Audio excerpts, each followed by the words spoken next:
Aleluia. Deus é bom, amém? Você está animado? Tem umas 3 pessoas animadas. Aleluia. Você está animado? Aleluia. Você só estava distraído, você está animado. Eu te convido a abrir a Bíblia lá em Josué, no capítulo 14, versículo 6. Josué 14, 6. E a gente vai falar nessa manhã.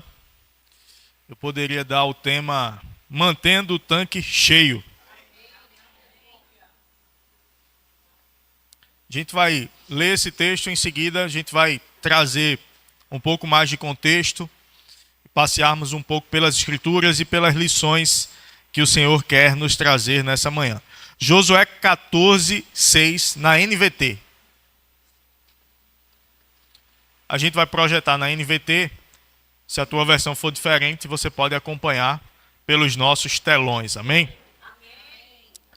E vai dizer assim: uma delegação da tribo de Judá, delegação já lembra a Copa do Mundo, né?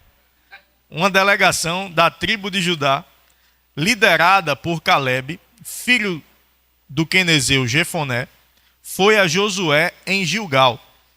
Caleb disse a Josué: lembre-se do que o Senhor disse a Moisés, o homem de Deus, a respeito de você e de mim, quando estávamos em Cades Barneia. Eu tinha 40 anos, quando Moisés, servo do Senhor, me enviou a Cades Barneia para fazer o reconhecimento da terra de Canaã.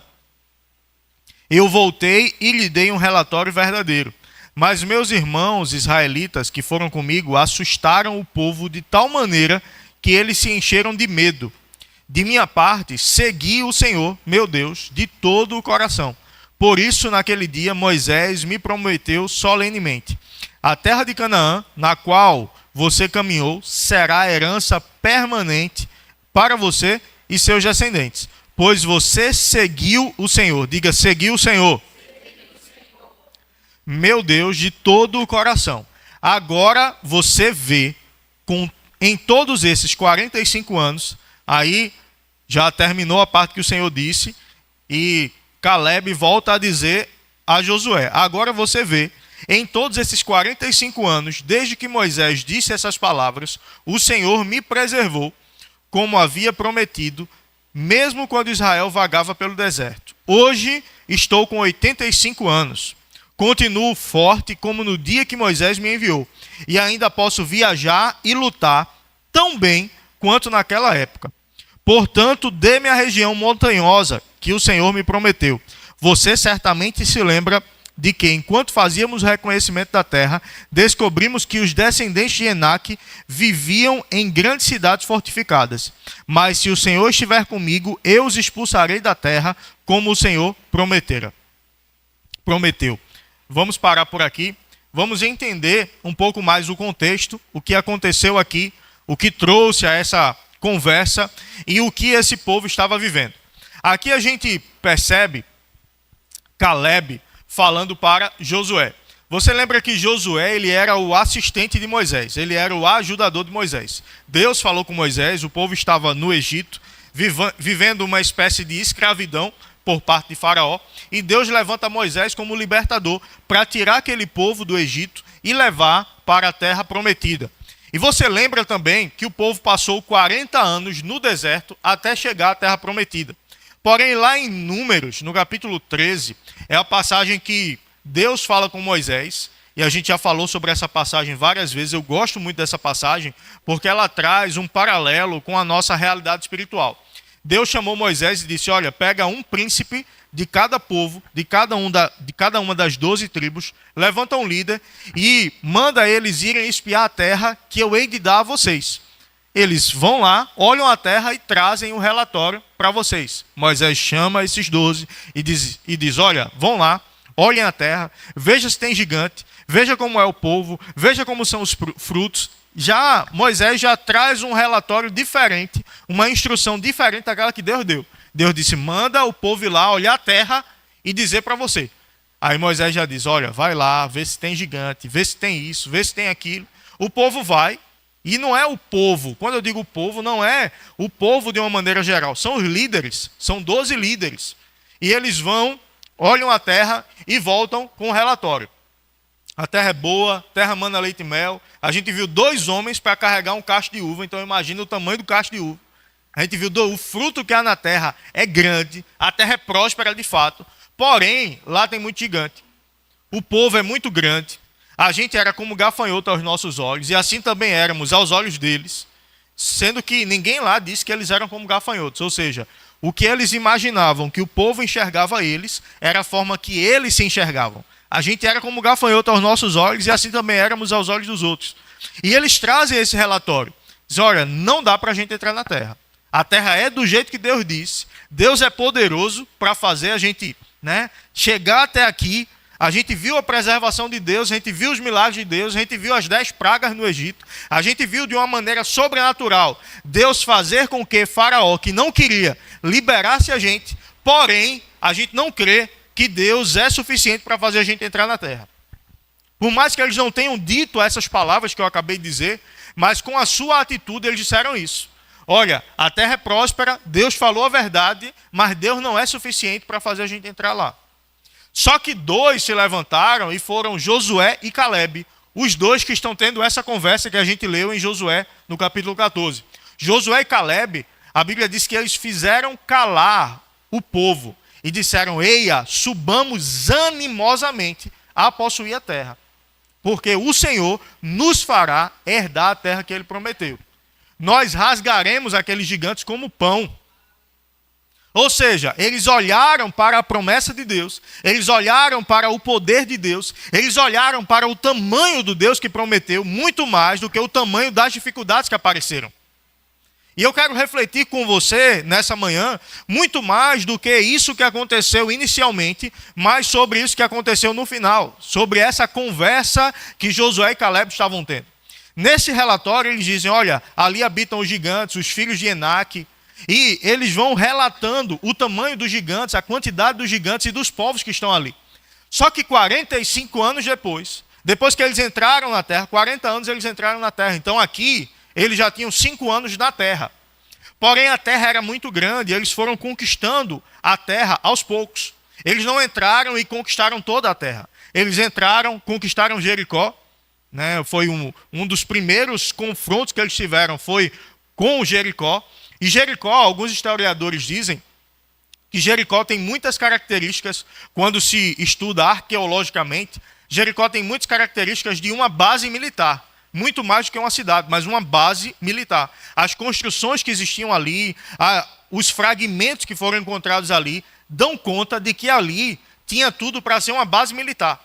Então, o primeiro confronto do povo ao entrar na terra, não, Deus vai me dar uma terra que tem uns idosinhos, mais quietinhos, e eu vou lá e vou vencer eles e vou conquistar a terra. Não, a primeira terra que Deus disse, eu vou dar a vocês, é uma terra cheia de militares, cheia de gente armada, cheia de gente poderosa, com muralhas fortificadas gigantes. Aí a gente imagina uma muralha, a gente imagina um muro dessa largura, alto, protegendo a cidade. Não, as muralhas, tinha gente que morava nas muralhas. E certamente a pessoa não dormia em pé. Existiam casas construídas nas muralhas. As muralhas eram largas. As muralhas eram grandes. Muralhas desse jeito, Deus disse, olha, essa é a primeira terra que eu dou a vocês. Eles circularam a terra durante 7 dias, conforme a instrução de Deus, gritaram e as muralhas caíram. Primeira conquista deles, mostrando o poder de Deus. 5 anos, eles estão lá, conquistando terras. Aí depois desses 5 anos, 45 anos desde aqueles espias terem ido para lá, olhar a terra, 45 anos desde que Josué e Calebe disseram, ei, vamos subir animosamente e vamos conquistar a terra que Deus vai dar. Só que no capítulo seguinte, Deus diz, olha, eu ouvi o que vocês disseram. E vocês que disseram que era melhor voltar para o Egito, vocês não vão entrar na terra prometida. Eu vou fazer para vocês conforme vocês disseram. Mas Josué e Calebe vão entrar na terra, porque eles creram naquilo que eu disse. Aí o que é que a gente tem para pensar, refletir e trazer algumas lições para nós dessa história? Como nós temos olhado para as promessas de Deus e como nós temos olhado para a possibilidade do cumprimento dessas promessas diante das dificuldades e dos desafios que aparecem para nós. Qual é o nosso fôlego para mantermos aceso o chamado de Deus dentro da nossa vida? Qual o nosso fôlego para vivermos a cada dia aquilo que Deus prometeu para nós? Para nos mantermos firmes e fortes na caminhada daquilo que Deus propôs para nós. Porque na caminhada do chamado, na caminhada do crescimento familiar, profissional, financeiro, espiritual, de tudo aquilo que Deus prometeu para nós, desafios vão se levantar. E a gente não vive num mundo perfeito. O reino de Deus não foi estabelecido de forma física ainda. Já estamos no reino hoje mesmo, mas não no reino pleno. Esse reino pleno será na eternidade. Depois que Jesus voltar, depois que formos arrebatados, depois que Satanás for julgado, vai se estabelecer a eternidade aqui na terra. Inclusive, a gente não vai morar no céu para sempre. A gente vai para o céu, vai passar um tempo, depois a gente vai voltar, vai ter um novo céu, uma nova terra, e a gente vai reinar com Cristo aqui, no reino físico. Esse reino vai ser perfeito. Mas aqui onde nós estamos hoje, nós estamos no reino de forma espiritual, mas fisicamente nós estamos no mundo, onde há aflições, onde há problemas, onde há dificuldades. Mas nesse mundo, Deus nos chamou para refletirmos a sua glória, para sermos semelhantes a Ele, como Ele é, sermos nós também neste mundo, agora mesmo.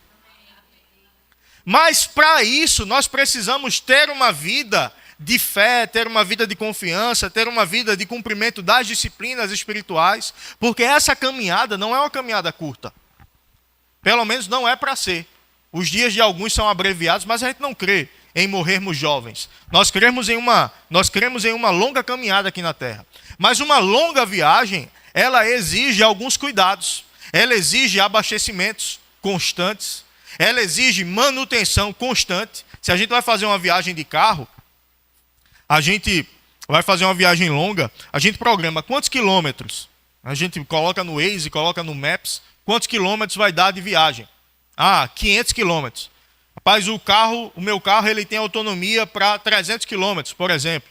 Então, no mínimo, eu vou fazer um abastecimento na viagem. Só que eu não vou esperar o carro chegar na reserva para abastecer. Então, pelo menos, com segurança, eu vou fazer 2 abastecimentos. Chegou na metade, eu abasteço. Chegou na metade, eu abasteço. Então, eu programo onde eu vou passar. Tem posto de gasolina suficiente no caminho? Onde é que tem um posto de forma mais segura para eu abastecer? Eu já vi alguém viajando pelo sertão e ele disse, eu programei para abastecer naquele posto. Era o posto que o carro chegava na reserva, mas quando eu cheguei no posto, o posto estava fora do sistema e não deu para abastecer. Aí agora, até o próximo posto, quantos quilômetros tem? Será que o combustível dá? Ou seja, não é seguro andar na reserva. E quantos de nós temos carregado a nossa vida espiritual andando na reserva? Quanto nós temos nos abastecido de Deus, da sua unção, do seu poder, de relacionamento com Ele, para corrermos a nossa carreira espiritual de forma segura? Certa vez eu fiquei sem gasolina, e pela misericórdia de Deus, na BR, foi na frente do posto de gasolina. Eu trabalhei na Petrobras, trabalhava em Suape, e por um tempo eu fui fazer um curso, e era na BR, em Jaboatão. E na hora do almoço, eu morava em Moreno, eu inventei de almoçar em casa. Só que eu tinha um tempo curto para almoço. O carro não estava bem abastecido. Eu disse, eu volto, e quando eu largar, eu abasteço. Porque aí eu não vou perder tempo. Eu fui, voltei, e o posto de gasolina era desse lado, eu estava passando desse lado. E eu acelerando, quando eu vi o carro começou a perder força. Diminuí, eu disse, acabou a gasolina. Aí eu já fui para o acostamento. Quando eu fui para o acostamento que eu parei, eu olho para a esquerda, está o posto de gasolina. Tocou aquele... E um posto de gasolina. Eu atravessei, fui lá, peguei uma bombona de combustível, atravessei e coloquei lá. Mas e se eu paro num lugar longe de um posto? Eu me arrisco, e ainda assim eu me arrisquei, eu precisei atravessar a BR, você sabe que não é bom. Eu me arrisquei por quê? Porque eu não tive o cuidado necessário antes. Outra coisa, andar na reserva é ruim para o carro, principalmente motor a diesel. Motor diesel tem muitos poluentes. E aí quando baixa, toda aquela sujeira junta lá embaixo. E aí não, dá tranquilo para rodar com 1/4 de combustível. E aí entra a sujeira no motor e o prejuízo é muito maior. Aí alguém diz, dá para viver a vida espiritual indo para o culto uma vez na semana. Dá. Mas quanto tempo eu estou tendo sem desfrutar da comunhão com Deus para desfrutar da comunhão com Ele uma vez na semana? Será que isso é suficiente para eu ficar com o tanque cheio ou eu estou com o tanque vazio? Aí alguém que entende a sua responsabilidade espiritual, os 12 estavam no mesmo povo, estavam sendo liderados pelo mesmo Moisés, sendo guiados pelo mesmo Deus, vendo os milagres do mesmo Deus, mas 10 disseram, não dá para a gente. E 2 disseram, dá para a gente vai entrar e a gente vai possuir a terra. Ou seja, os resultados que nós temos não é necessariamente determinado pelo lugar onde nós estamos inseridos, mas pelas escolhas que nós decidimos fazer. Tem gente aqui na igreja crescendo espiritualmente de forma poderosa. Tem gente aqui na igreja a ponto de se desviar. Mas é a mesma palavra, é o mesmo pastor, é o mesmo lugar, é o mesmo Deus, porque tem uns que estão tendo um resultado e tem outros que estão tendo outro resultado. Porque não é o que eu faço em relação a apenas vir para a igreja, mas o que eu faço com Deus ao sair da igreja. É o quanto eu me abasteço de Deus no meu dia a dia. Outra coisa que é necessário para fazer uma viagem, eu vou fazer a manutenção do carro, eu vou fazer a revisão do carro, porque não é só colocar combustível. Uma revisão básica, a gente pode fazer a cada 10 mil quilômetros, dependendo do carro, troca de óleo, filtro de ar. Se eu troco o óleo e eu não troco o filtro do óleo, o que é que o filtro do óleo faz? O óleo passa por todo o sistema do motor do carro para garantir uma fluidez nos movimentos que o motor precisa fazer para que aconteça a combustão. Quando acontece a combustão, o motor ele fica se movimentando, acontecem algumas explosões e essa força gerada no motor ela é passada para as rodas, de uma maneira bem básica, viu, Rafael? Rafael é um mecânico. Rafael, pastor, tá? Não, de uma maneira bem básica. Essa força gerada é transmitida para as rodas. E aí você acelera e as rodas giram. Só que nesse meio tem muita peça de aço. E para que essa peça de aço não fique se desgastando, é necessário um óleo que vai passando ali e essa peça ela vai deslizando, ao invés de ir empurrando e se rompendo. Quando fica sem óleo, às vezes o carro tem um vazamento e aquele óleo vai escorrendo e vai embora, e a pessoa nem percebe. Aí ali onde a peça deslizava, a peça começa a ter um atrito que não foi preparada para ter. Aí bate a biela, bate o motor e o carro para. Por quê? Porque está faltando óleo. Tem gente que está parando na sua caminhada cristã. Não é porque está faltando combustível, não, é porque está faltando óleo.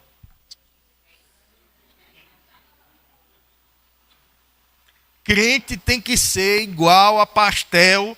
Sabe aquele pastel de feira? Pouca carne, muito óleo.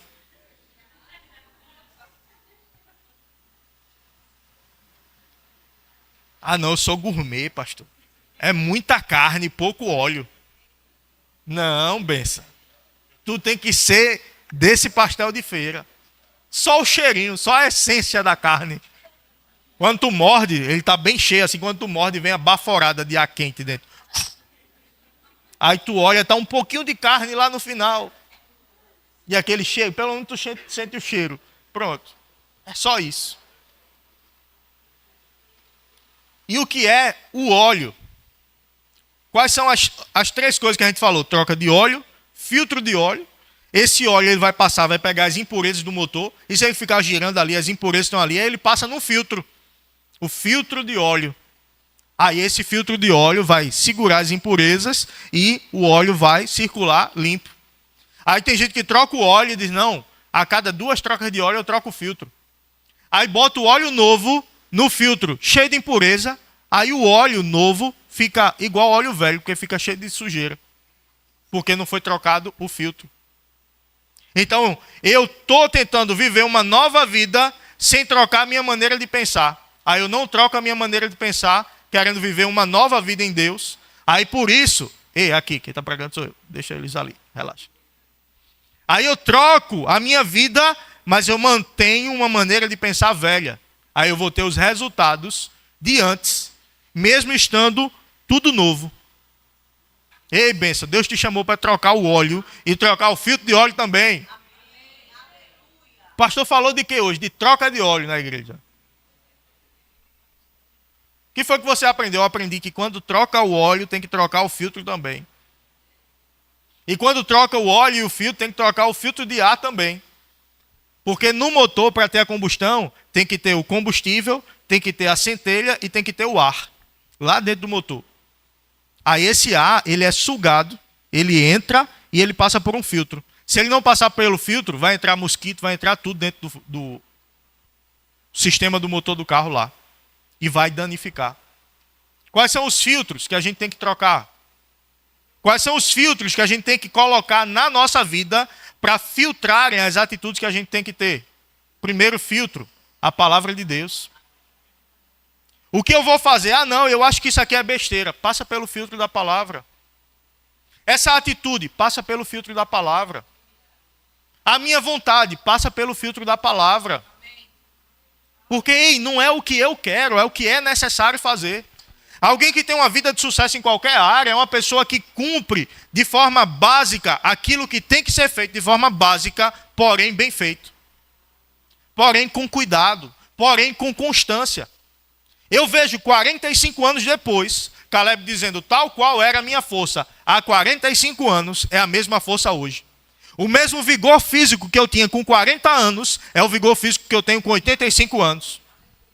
Como é que tu quer chegar no fim da tua vida? No fim da tua jornada com Deus? Como é que nós queremos chegar diante de Jesus no arrebatamento? Quando a gente vai prestar contas daquilo que a gente fez, a gente não vai ser julgado para saber se a gente entra no céu ou não. Se eu nasci de novo, se eu tenho Jesus como Senhor, eu não vou passar por esse julgamento. Eu vou passar pelo julgamento das minhas obras para receber galardão. Quem não nasceu de novo, aí ele vai ser julgado para a condenação. Nós vamos ser julgados para galardão. Esses galardões vão definir como eu vou passar a minha eternidade. Todo mundo vai passar bem, mas uns vão passar muito melhor do que outros. Como eu vou prestar contas diante de Deus daquilo que eu fiz na minha vida? Como foi minha jornada? Como foi minha fidelidade? Nós vivemos em uma igreja aqui, Verbo da Vida, nós somos uma igreja pentecostal. Tem culto que a gente pula, a gente dança, a gente canta, a gente corre, a gente ora em línguas, a gente recebe aquela unção poderosa, manifestações poderosas, línguas com interpretação, profecia. Tudo isso tem o seu lugar, tem o seu momento e é poderoso. Mas tem cultos que a gente vai ter esse ensino, a gente vai ter uma reflexão, a gente vai parar, a gente vai ficar quietinho, a gente vai ficar com raiva às vezes do pastor. Por que o pastor está falando assim? Porque vai ter momento que vai ser mais incisivo. Tem momento que é como uma cirurgia. Na cirurgia ninguém fica pulando. Você fica anestesiado quietinho e está lá o médico cortando, fazendo alguma mudança interna lá. Depois ele fecha e você fica quietinho. Vai ter esses momentos. Só que eu paro para pensar, algumas igrejas que não são pentecostais e tem o seu lugar, se tem Jesus, vai para o céu. Se Jesus é o centro, se a palavra é pregada, se os princípios são pregados, a pessoa vai para o céu. Chegar lá no céu, talvez eles se assustem com a correria lá, com o poder lá, com as coisas lá. Lá a gente vê. O importante é a gente chegar lá. Só que eu vejo pessoas vão para a igreja, não tem nenhuma manifestação de poder. Não tem pulo, não tem dança, não tem nenhuma sensação. Não tem nenhum shalom, é bom dia, amados, aí bom dia, todo mundo quietinho. Não tem um glória a Deus, culto nenhum. Tem igreja que é assim. E a pessoa sai e tem uma vida diferenciada. Sai e tem uma vida de acordo com os princípios da palavra. Aí eu vou para o culto. Ah, não, o culto de hoje foi fraco. E o culto foi para tu, foi? O culto é para o Senhor, o culto se presta. Ah, não gostei do culto hoje não. Mas o culto não é para tu gostar não, Bessa. O culto é para o Senhor gostar. E a palavra é para confrontar a gente muitas vezes. A palavra é para mostrar para a gente aquilo que a gente precisa fazer. Porque evangelho não se trata de mim, se trata dele. Evangelho não se trata do que eu sinto, mas do que eu faço para ele por causa do que ele fez por mim. O que eu faço como resposta, não é o que eu faço para merecer algo. É o que eu faço como resposta, o que eu mudo como resposta, o que eu me transformo como resposta ao que ele fez. Ao que Jesus fez naquela cruz por mim. Mas tem crente querendo ter o seu ego massageado todos os dias. Tem crente que está vivendo uma vida inconstante. Homem de ânimo dobre, lá em Tiago diz, não pense tal homem que receberá do Senhor coisa alguma. Um dia eu estou animado, um dia eu estou desanimado. Um dia eu quero, outro dia eu não quero. Um dia eu vou, outro dia eu não vou. Uma semana eu vou, outra semana eu não vou. Uma semana eu conto, o Coliseu não parou, a igreja. Os leões não pararam, a igreja do Senhor.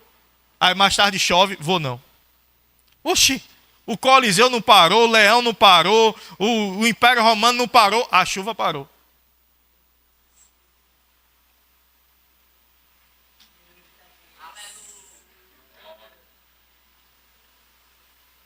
Sabe, meu irmão, eu tenho que ser constante naquilo que eu tenho que fazer, querendo ou não querendo.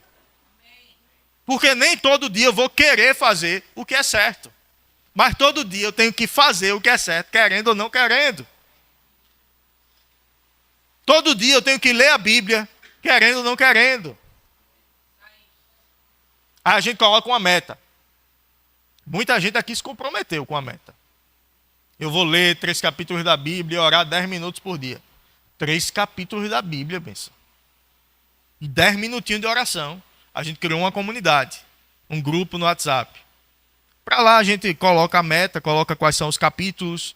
Para você não precisar nem pensar, eu vou ler o quê? Não, já está lá. Segunda-feira tal, terça-feira tal, quarta-feira tal. Aí você vai lá e reage com um foguinho.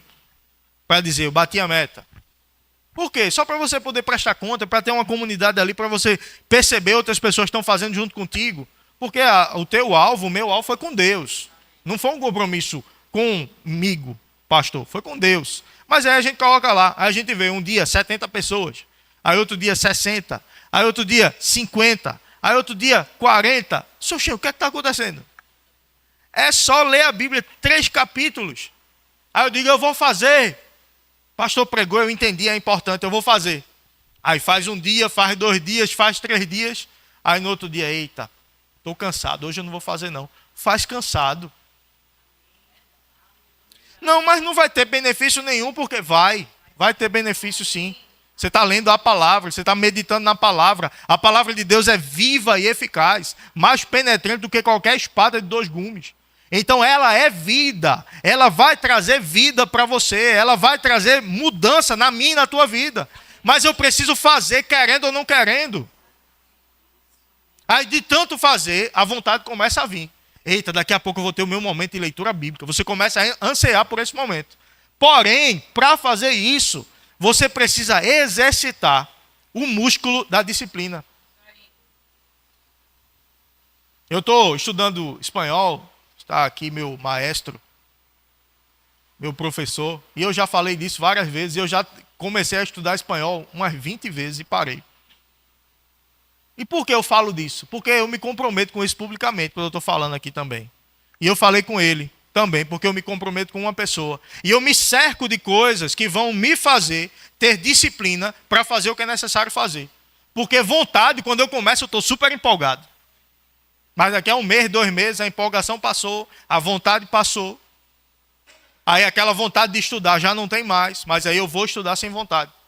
Aí eu vou fazer sem vontade. Daqui a pouco eu já rompi a questão da vontade, já se tornou um hábito. Querendo ou não querendo, eu vou ler. Eu já não negocio mais. Eu não perco tempo em negociar isso, porque eu sei que tem que ser feito. Então a gente não pode perder tempo em negociar se a gente vai ler a palavra ou não. A gente não pode perder tempo em negociar se a gente vai orar ou não.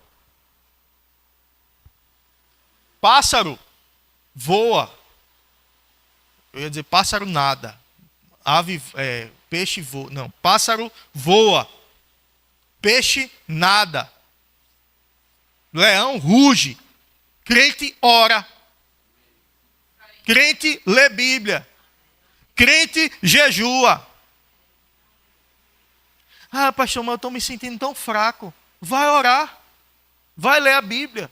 Vai jejuar. Ah, pastor, eu estou me sentindo sem vontade de vir para a igreja. Vem para a igreja sem vontade. Como é que resolve isso, pastor? Indo para a igreja. Como é que resolve isso? Orando. Como é que resolve isso? Lendo Bíblia. Aí eu não faço essas coisas, começo a desencadear problemas em casa, na família, em um bocado de coisa. Aí vem aconselhamento. Pastor, precisando conversar com o senhor, um aconselhamento. Tudo bem, a gente está aqui para isso, viu? Não fique intimidado em nos procurar, não. Nos procure. Só que quando a gente vai ver a raiz do problema, 99% está nisso. Não está orando, não está lendo Bíblia, não está jejuando, não está buscando ao Senhor, não está considerando a presença, não está se abastecendo do Senhor, aí fica sem combustível. Aí quando eu fico sem combustível, aí desencadeia uma série de problemas. Aí quando bate o motor por falta de óleo, eu ia trocar o óleo e ia gastar R$300. Aí bate o motor, eu vou gastar 10 mil. O custo para consertar é muito maior do que o custo para manter. O custo para consertar uma família que se rompeu é muito maior do que o custo para manter a família unida. O custo para consertar um pecado escandaloso cometido é muito maior do que o custo para manter uma vida de santidade. Quantos homens de Deus eu vejo que começaram a caminhada de forma plena, amando ao Senhor, buscando ao Senhor, se desenvolveram em seus talentos, pregador, pastor, profeta, e na caminhada, entrou num ritmo de trabalho tão forte para o Senhor que esqueceu da importância da sua comunhão com o Senhor. Alguém pode ter um desempenho fantástico no púlpito e não ter um desempenho bom com o Senhor no particular. Por quê? Porque a gente aprende a pregar. A gente aprende a fazer as coisas para o Senhor. E a gente pode esquecer da comunhão com o Senhor que nos chamou para fazer as coisas para Ele. Porque o tempo e a comunhão que a gente vai ter com Ele é mais importante do que aquilo que a gente vai fazer para Ele. Mantenha o teu tanque cheio. Mantenha a tua vida plena, cheia de Deus. Aí eu vou manifestar o fruto do Espírito, não vou andar na obra da carne. Ciúme, contenda, porfia, inimizade. Tudo isso é obra da carne. Ou seja, eu estou muito na carne e pouco no Espírito. Como é que resolve isso? Orando, lendo a palavra e jejuando. Ah, pastor, eu pensei que o senhor ia chegar e ia dar aquela chave. 3 chaves eu dei. Oração, leitura da palavra e jejum. Quais são as chaves? Leitura da palavra, oração e jejum. Só para a gente manter a mesma ordem, né?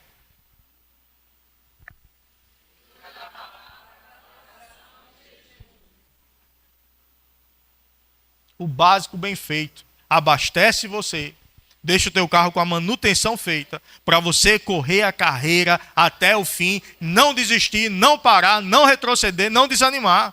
Ei, você não foi chamado para ficar no meio do caminho, você não foi chamado para parar, você não foi chamado para retroceder.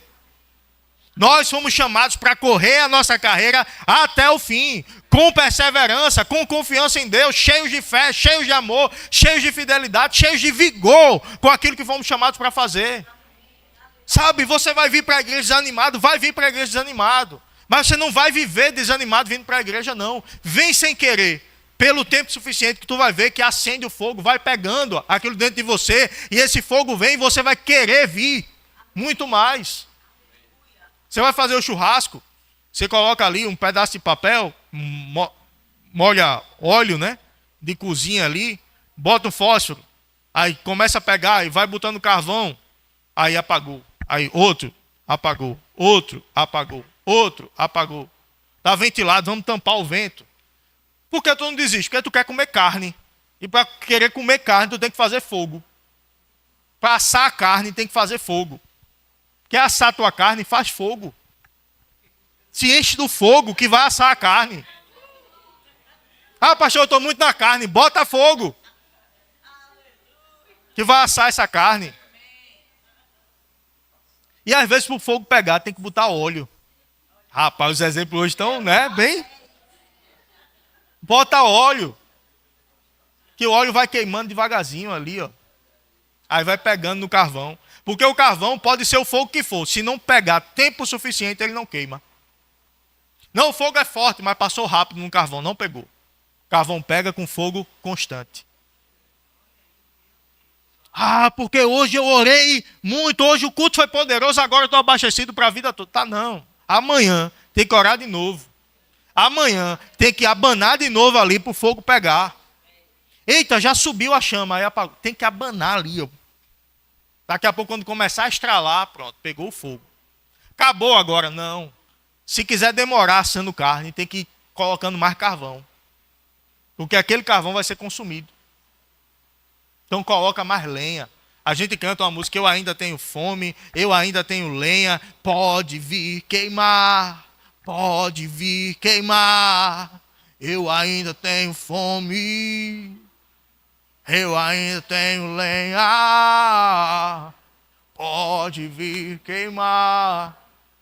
Aí tem outra música, velocidade, constância, fogo e glória serão as marcas dessa nova geração. Né? Serão as marcas dessa velocidade e constância. Não adianta eu ser rápido e ser inconstante. Um dia eu estou, um dia eu não estou, um dia tem uma musiquinha, um dia... Um dia eu vou, um dia eu estou animado, um dia eu não estou, um dia eu quero, um dia eu não quero, um dia eu vou, um dia eu oro, um dia eu não oro, um dia eu leio a Bíblia, um dia eu não leio a Bíblia. Não, benção, faz o que precisa fazer. Qualquer pessoa que eu vejo de grande sucesso em alguma coisa, é uma pessoa que fez o que tinha que fazer, mesmo quando não queria. Veja qualquer pessoa que é referência em alguma área. Jogador, camisa 10. Copa do Mundo, vamos dar exemplo de jogador também, né? Até porque...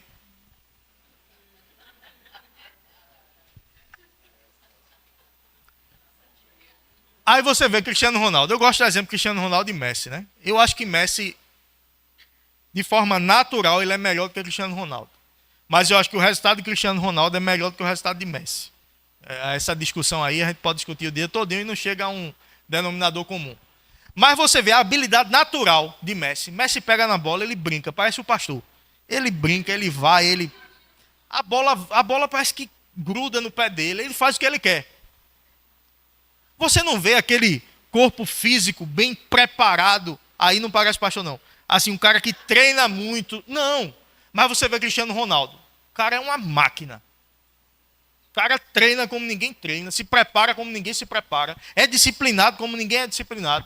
Aí a disciplina dele compensou entenda, a falta de habilidade natural. E não é que ele não seja habilidoso, entenda. Mas não é aquele cara que brinca com a bola ali, não, mas ele é efetivo no que ele faz. Então a disciplina dele compensou as áreas onde a habilidade ela não foi natural. Você vê alguém que passou num bom concurso, a pessoa estuda todos os dias, tantas horas por dia, tantas vezes, aí não passou em um, aí vai, continua, não passou no outro, vai, continua, não passou no outro, vai, continua, aí passa. Por quê? Porque não desistiu. Coisas grandes são alcançadas com disciplina. E como a gente quer alcançar coisas grandes no Senhor, que Ele tem para nós, e a gente não quer ser disciplinado no básico. Aí no fim da vida não, vamos colocar, no fim dessa jornada, 45 anos depois, Caleb chega e diz, olha, conforme a minha força hoje, é a força que eu tinha 45 anos atrás. Então eu vou pedir a você, me dê a terra dos descendentes de Enaque. Você sabe o que isso significa? Era a terra dos gigantes. Eles receberam por sorteio, cada tribo. O grupo de música pode vir. Cada tribo, um território. Dentro desse tempo, conquistando território, distribuindo as cidades, aí Caleb diz, olha, eu fui fiel desde o começo lá. Eu estou contigo desde o começo lá. Lembra quando Moisés falou aquilo? Que eu e tu fomos os que cremos. O resto ficou no caminho, nem entrou na terra, mas a gente entrou. Tu lembra disso? Lembro. Então me dá a terra mais fácil para mim? Não. Ele disse, então me dá a terra mais difícil para mim. Porque eu tenho uma estrutura de fé que os outros não têm. E eu vou conquistar o que os outros não conquistam. Ei, meu irmão, o teu tempo de fidelidade com o Senhor vai construir dentro de mim e de você uma estrutura de fé que outros não têm. Uma estrutura de confiança que outros não têm. Quando vem a dificuldade, não é que a dificuldade vai ser menor. É que você vai ser muito maior do que qualquer dificuldade que aparece. Porque tu tem história com Deus. Quem tem história com Deus não para no meio do caminho. Quem tem história com Deus não retrocede diante das dificuldades. Quem tem história com Deus aprende a confiar em um Deus que garante a vitória a todos os seus filhos que andam em fé. Nós não fomos chamados para retroceder. Sabe, eu anseio por um tempo de pessoas firmes e constantes. Firmes e constantes. Firmes e constantes. Sabe o que Deus tem para fazer nesse lugar, Ele vai fazer. Agora, o tempo que vai gerar para isso acontecer vai ser definido pela nossa fidelidade e constância. Ah, não, mas isso aí não tem nada a ver com isso não. Isso aí é obra do pastor. Não. É obra do Senhor. Isso aí é a ideia do pastor. Sabe, a gente cria um projeto aqui, a gente cria alguma coisa. Não é porque a gente não tem o que fazer, não. A gente tem um bocado de coisa para fazer. É porque a gente entende e a gente construiu isso em oração e a gente percebeu o Senhor nos guiar para algo. E isso vai gerar mudança, vai gerar resultado na vida das pessoas, na vida da comunidade, na igreja. Então a gente faz. Mas enquanto eu olhar as coisas da igreja e eu dizer, é um projeto da igreja, e eu não olhar e dizer, é um projeto meu, é um projeto nosso, a gente vai ficar olhando as intervenções de Deus e sem participar dessas intervenções. Sabe, Caleb podia dizer, ó, problema é de vocês aí. Olha, problema é do povo aí. Quem quiser não crer, não creia. Eu vou crer só para mim. Não, ele levantou e fez calar o povo. E disse, ei, vamos subir animosamente. Sabe, quem anda em fé não fica emprestando seus ouvidos a quem anda em incredulidade. Quem anda em fé faz calar a incredulidade através das suas palavras. Porque a morte e a vida estão no poder da língua. Aquele que bem utiliza come do seu fruto. O que você fala é combustível para o que você vai viver. O que você fala é o que vai abastecer você de fé para aquilo que Deus tem para fazer na sua vida. O que é que eu estou falando? Mas o que eu falo é definido por aquilo que eu estou ouvindo. O que é que eu estou ouvindo com mais frequência? As notícias ou a Bíblia? As notícias ou as pregações? Eu tenho que ter um tempo onde eu vou, de forma intencional e apaixonada, me encher das coisas do Senhor. De uma forma que isso vai estar tão dentro de mim, que depois eu não consigo diferenciar o que sou eu e o que são as palavras de Deus dentro de mim. Porque tudo misturou e virou uma coisa só. O que são as minhas vontades e o que são as vontades de Deus dentro de mim. Porque tudo virou uma coisa só. Sabe, os meus sonhos passam a ser os sonhos de Deus. As minhas vontades passam a ser as vontades de Deus. E não existe mais separação, não existe mais espaço para isso. Mas por um tempo eu tenho que fazer uma força para isso. Deus tem grandes coisas para fazer nesse meio. No nosso meio, grandes coisas o Senhor tem para fazer. Mas a gente precisa ser fiel àquilo que nós fomos chamados para fazer. A gente precisa mantermos-nos na caminhada que Deus nos chamou para caminharmos. Sem nos desviarmos nem para a direita nem para a esquerda. É aqui. O caminho é esse e eu vou seguir esse caminho. Não, vem cá. As muralhas sendo reconstruídas. Neemias lá, reconstruindo as muralhas. E os inimigos, olha, vem cá, que a gente quer falar contigo. Ele disse, por que eu ia parar a obra que eu estou fazendo para descer para me encontrar com vocês?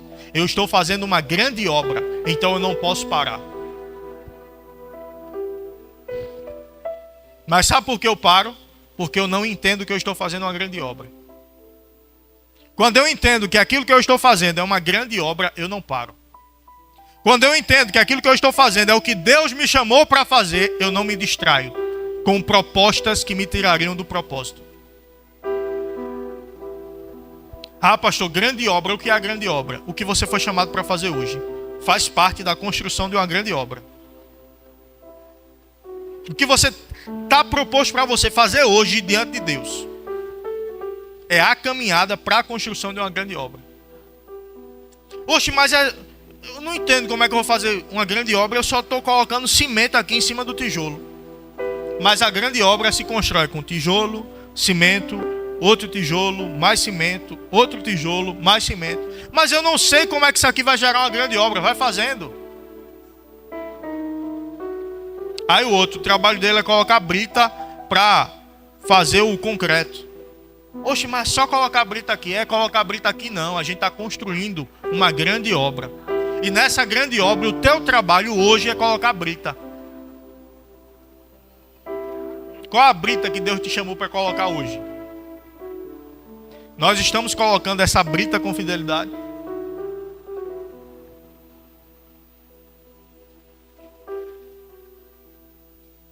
Nós estamos fazendo com fidelidade aquilo que nós somos chamados para fazer por Deus?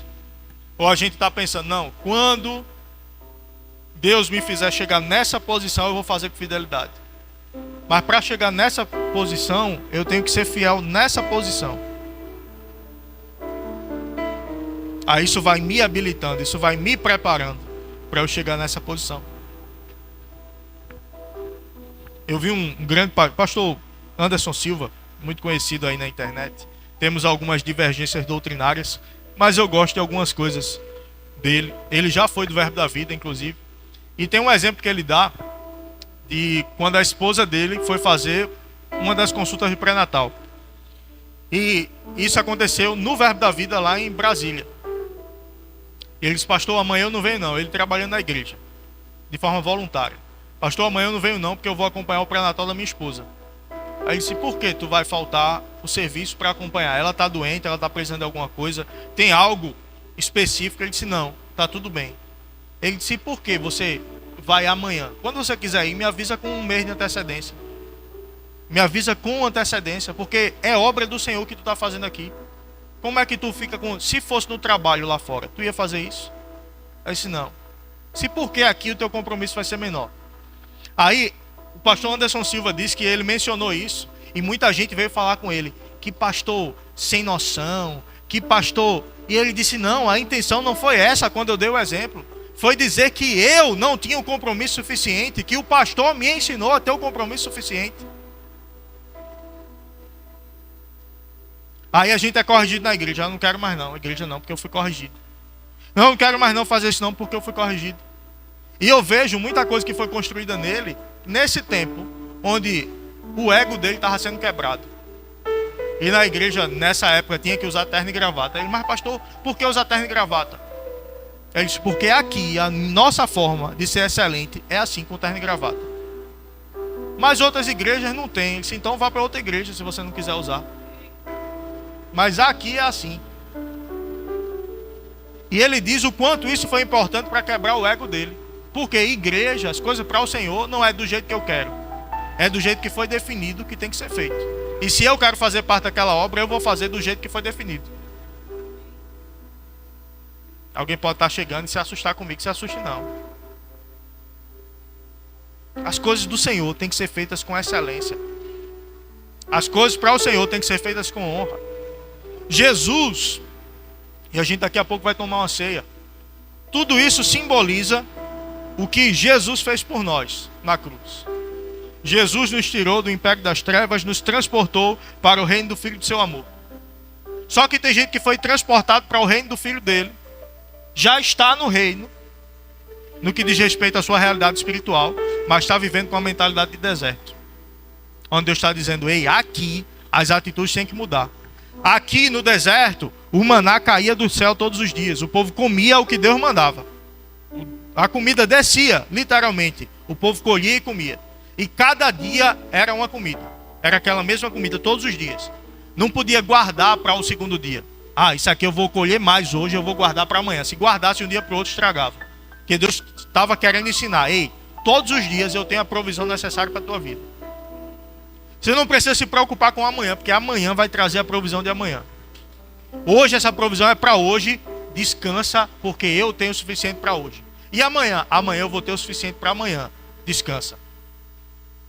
Só que cada estação exige uma atitude. Quando chegaram na terra prometida, a terra manava leite e mel. Os frutos da terra, 2 homens para carregar. Para que eu vou mandar a comida todo dia? Agora a comida está aí, plante e colha. Aí o povo chegou lá e cadê a comida do céu? Não, agora vai trabalhar. A provisão Deus continua mandando, mas agora você planta e você colhe. Novos lugares exigem nova mentalidade. Quer chegar no lugar que Deus tem para mim e para você? Vamos mudar a nossa maneira de pensar. Vamos mudar a nossa maneira de fazer as coisas. Aí está Jesus, sabendo que iria ser crucificado, que ia passar por tudo aquilo. Chama Pedro, Tiago e João, vamos orar comigo. Vai no Getsemane. Ele se afasta, vai orar. Quando ele volta, estão dormindo. Ei, rapaz, acorda, eu estou precisando de vocês. Eu fiz tanta coisa por vocês nesse tempo. Agora eu estou pedindo a vocês, orem comigo. Jesus vai. Daqui a pouco Jesus volta. Estão dormindo de novo. Aí vem a fala: ei, o espírito está sempre pronto, mas a carne é fraca. Vocês têm que vigiar, vocês têm que orar. A carne é fraca. Aí a gente quer usar isso para o contexto de pecado. Não, eu pequei porque a carne é fraca. Não, benção, não é isso que ele está dizendo, não. Ei, o teu corpo não vai querer fazer o que é necessário fazer. O teu espírito está pronto, mas a tua carne é fraca. Sujeita a tua carne ao espírito. Vai ter dia que a carne é fraca e ela não vai querer vir para a igreja, não. Aí você pega a carne e leva para a igreja. Vai ter dia que a carne não vai querer orar, não. Tu pega a carne, que o espírito está pronto, mas a carne não quer, não. Aí tu pega a carne. Aí Jesus foi orar.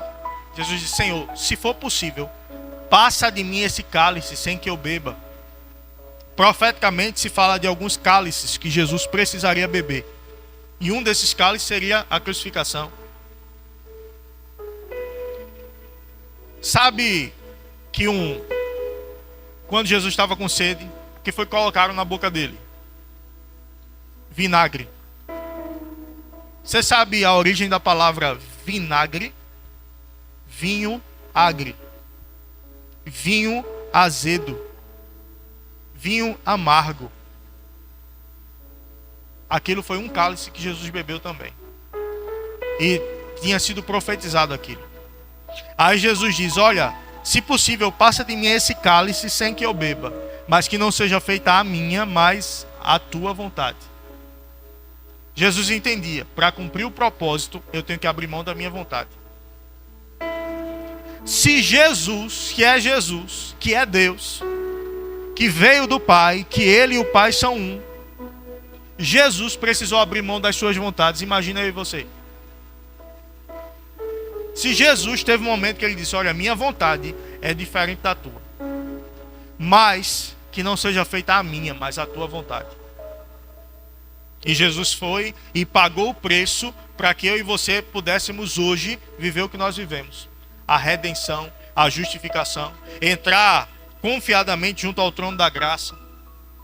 Sabe, eu posso estar na presença de Deus todo o tempo, mas eu posso chegar para Ele para pedir o que eu precisar pedir, porque não há mais condenação. Não há nenhuma condenação para aqueles que estão em Cristo. Mas por que nós podemos fazer isso? Porque alguém foi obediente até a morte e morte de cruz.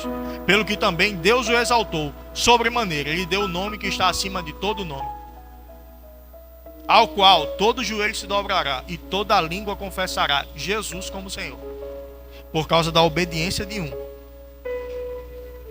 A Bíblia diz também: se pela ofensa de um e pela desobediência de um reinou a morte, muito mais os que recebem a abundância da graça, Romanos 5,17, a abundância da graça e o dom da justiça reinarão em vida por meio de um só, a saber, Jesus Cristo.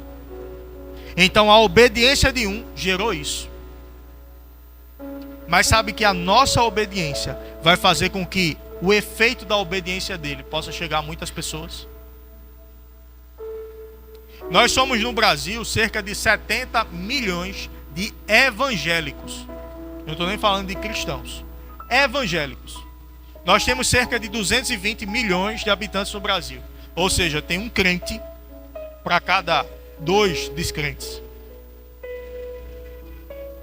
Aproximadamente. Sabe que se a gente se posicionar como crente de verdade, a gente não precisa nem evangelizar mais.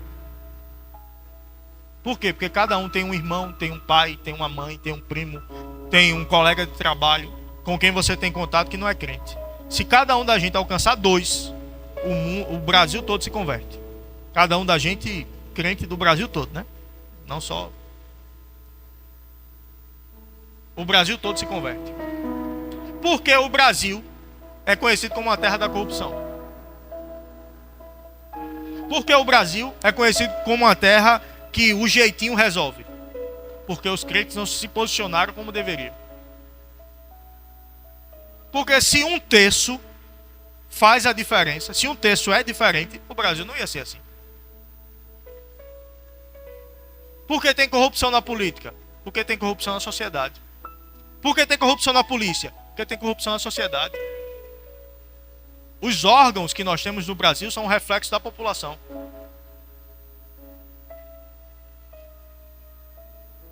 Por que não? Se eu fosse político eu não ia roubar não. Mas eu roubo no imposto de renda. Que eu sonego uma coisa ou outra para não pagar. Não, se eu fosse lá eu não ia roubar não. Mas eu roubo pirateando figurinha da Copa. É porque é muito cara a figurinha. Também acho. Mas sabe, o errado se tornou tão comum pra gente que a gente faz e não tem nem peso na consciência. Porque a gente acha que é tranquilo. O mentir. Tu tá onde? O chefe liga. Não, eu tô em tal lugar. Tá não. Mas porque se eu disser onde eu tô, vai dar errado. Aí, o que é que eu faço? Eu faço o certo, porque se perguntar, eu não vou mentir. Aí isso vai mudando a nossa maneira de ser, a nossa maneira de pensar, a nossa maneira de ser igreja, e isso muda a sociedade. Isso muda o nosso bairro, isso muda a nossa cidade, isso muda o nosso estado, isso muda a nossa nação. Sabe, a gente deve, de fato, ser completamente avesso à corrupção da política. Mas a gente deve ser completamente avesso à corrupção na nossa casa. À corrupção nas nossas atitudes. Ao jeitinho que quebra princípios. Ao jeitinho para sonegar. Ao jeitinho para mentir. Ao jeitinho dentro de casa. Olha, se for fulano diz que eu não estou não. Corrupções. Mentiras. Não fomos chamados para isso. Não foi para isso que Jesus morreu naquela cruz. Jesus morreu na cruz para nos libertar do pecado. Como eu posso intencionalmente ter uma vida de pecado? Hoje é quieto mesmo. Hoje é cirurgia. Talvez à noite a gente pule, cante, dance. Sei não, vou pregar à noite também.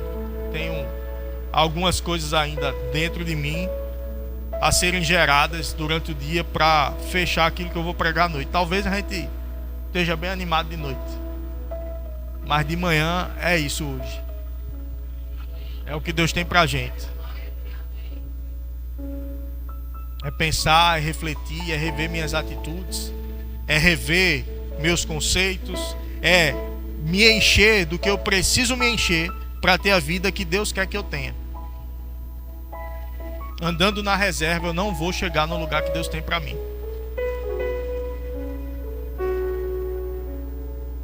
Decida hoje mesmo manter você mesmo abastecido todos os dias. Nós precisamos decidir isso todos os dias. Amém? Vamos ficar de pé?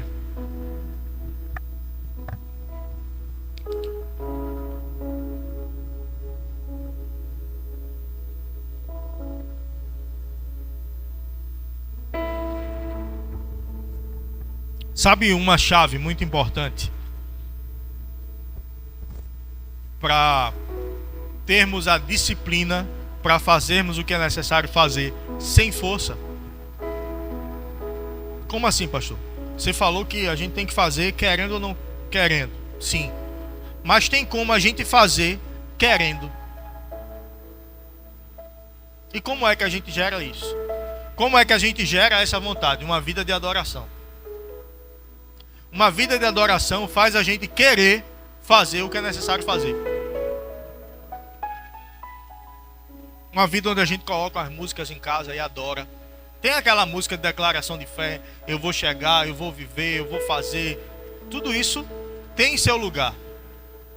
Tem seu lugar. Mas sabe, uma vida contínua de adoração faz a gente sair do centro e a gente colocar ele no centro. Quando eu adoro, eu não penso em quem eu sou, eu penso em quem ele é. Quando eu penso em quem ele é, eu entendo quem eu sou. Eu vou repetir. Quando eu adoro, eu não penso em quem eu sou, eu penso em quem ele é. Quando eu penso em quem ele é, eu entendo quem eu sou. Só que a gente está querendo entender quem a gente é, pensando em quem a gente é, colocando a gente no centro. Aí a gente não entende nunca. Não, porque as minhas vontades, porque eu não sinto, porque eu não quero, porque eu não consigo. Percebe que é muito eu? Eu. Ei, evangelho não é sobre você e sobre mim. Evangelho é sobre ele. Aí quando eu penso, porque ele é, porque ele pode, porque ele tem, porque ele merece, aí eu começo a contemplar ele. Aí ele começa a crescer na minha vida. Oxe, Deus cresce, ele cresce na minha vida. Ele é grande. Mas o espaço que eu dou para ele, quem define sou eu. Quanto mais espaço eu dou para ele, maior ele é na minha vida. Uma criança perguntou para o pai: pai, qual o tamanho do avião? Aí ia passando o avião, o pai disse: olha ali o avião. Olha ali o tamanho dele. Aí disse: é pequeno, né, pai? Aí ele disse: é. Vamos ali. Aí foi no aeroporto. Chegou no aeroporto. Aí ele disse: olha ali o avião. Disse: pai, é tão grande. Aí ele disse: é o mesmo que estava lá em cima. E por que o outro era tão pequeno e esse é tão grande? Porque esse a gente está perto. Quão grande ele vai ser para a gente é o quão perto a gente está dele. Eu sei que nenhum exemplo é perfeito para Deus, mas ei, o quão mais perto a gente estiver dele, mais a gente vai perceber a grandeza dele. Sai do centro. Sai do meio. A gente no Nordeste, quando vai passar que tem alguém na frente, né? Sai do meio. Aí deixa eu dizer para mim e para você nessa manhã: sai do meio. Deixa ele estar no meio. Deixa ele estar no centro. Contempla a grandeza dele. E eu te convido a cantar uma adoração ao Senhor. Em seguida a gente vai cear juntos.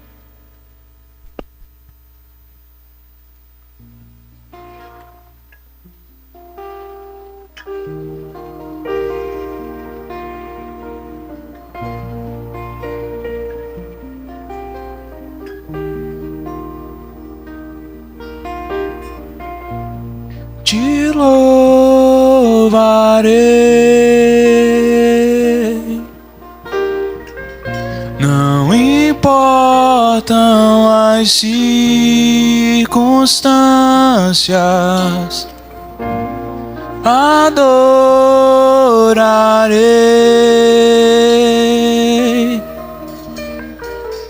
somente a ti, Jesus. Te louvarei, te louvarei,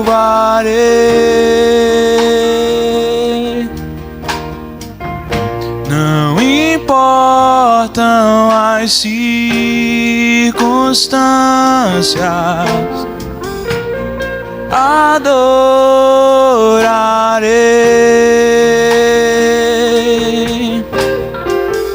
somente a ti, Jesus.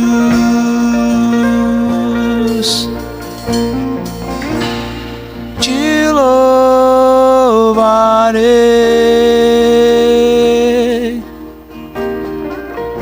não importam as circunstâncias, adorarei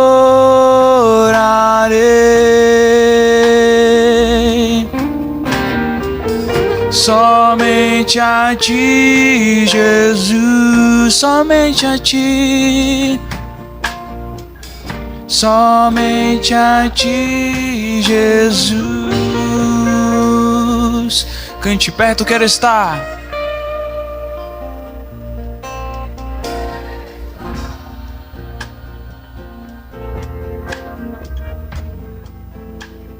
Junto aos teus pés,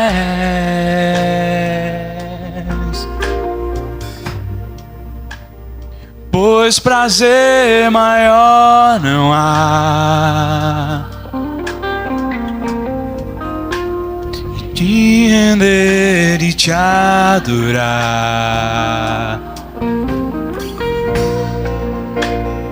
Tudo que há em mim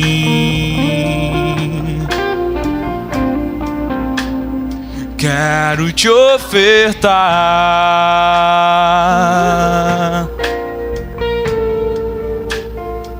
mas ainda é pouco, eu sei, comparado ao que ganhei. Não sou apenas servo, teu amigo me tornei.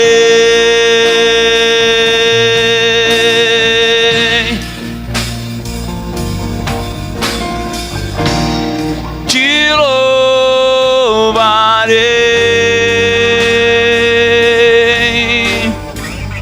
não importam as circunstâncias, adorarei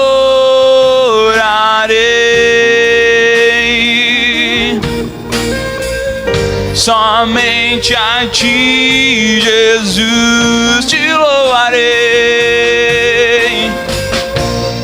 te louvarei,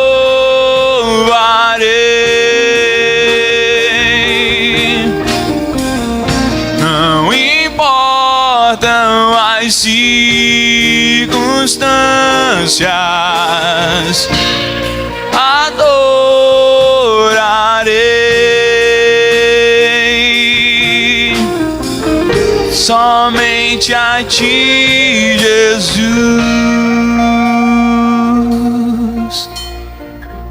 somente a ti, Jesus.